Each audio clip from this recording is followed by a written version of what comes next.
As Drummond said, I want to talk about the Middle East and the unresolved Israeli-Arab conflict, but I want to focus on why it matters and why it might matter for a group which comes from such eclectic backgrounds as yourselves, and the impact that the unresolved conflict has on America, on the region, on the domestic debate here, and to argue that it can be resolved, or at least that a new equilibrium that is more manageable can be reached, and to suggest to you that all this can be done without pissing off your Jewish friends or being called all kinds of nasty names. So basically, how to make the Middle East not matter, or at least matter a heck of a lot less.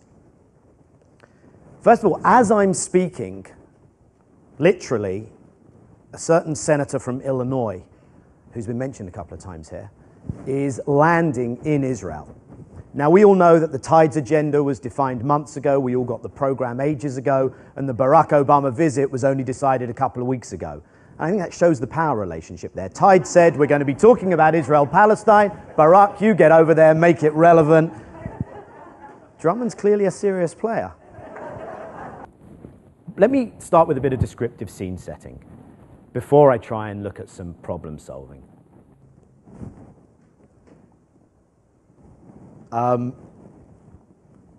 Why are the current policies so dramatically destabilizing in the Middle East, unhelpful to the US, and I would argue especially to progressives in the debate here, and bad for Israel and the region? And the place I want to start is the narrative of the global war on terror. GWAT. First of all, I'd argue it's a war against a false metaphor, which aren't easy wars to win. It emphasizes military action over political solutions, and anyone serious in the military will tell you that most of the issues they deal with require political solutions. And it lumps together a host of very different actors. I mean, when you hear this standard mantra, Al-Qaeda, Hamas, Hezbollah, state actors like Syria and Iran, the Sunni insurgents, and somehow we're supposed to think that they're all the same. They're not, and if you lump them together, you're going to get the wrong approach and the wrong policies, because one size does not fit all. They are very different. The combination of the global war on terror and the democratization agenda are seen by many in the region as a war on Islam and as a selective, hypocritical, and self-serving imposition of a freedom agenda that's ignored when it comes to protecting our autocratic friends.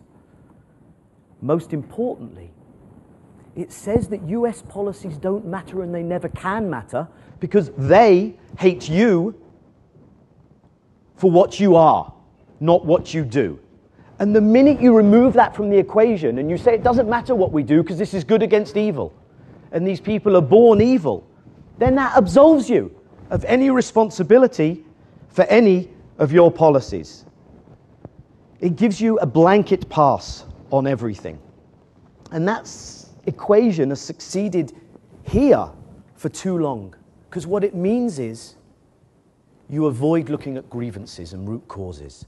And what I think has been suffocating the debate so much here is this notion that if you dare mention root causes or grievances, you're soft on terror.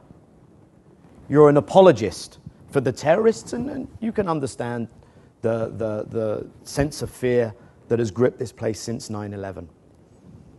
And it makes US and Israel the losers in a new Middle East in which America is increasingly bogged down militarily, spending billions financially, and is more hated, while the Gulf states are reaping record oil profits, and of course the oil companies. And they're buying up your debt with their sovereign wealth funds. And it's not enough. Drew Weston presented a nice slogan, a nice piece of messaging for progressives that works, which suggested that we need to end our oil dependency on Middle East tyrants. Well, that's very nice, and it's a nice slogan, but I'd suggest we have to do a heck of a lot more to change policies in the Middle East. We have to recognize that some grievances are legitimate and see the Middle East reality as it is, not as Fantasyland neocons would have us believe it is. And that menu of grievances has become a veritable feast under the current administration. And I want to mention, and Drummond brought it up, and I'll mention it again later, the Israeli-Palestinian conflict, the unresolved conflict. That occupation, that issue, is front and center of the grievance narrative. Yes, for some, Israel's existence is the issue.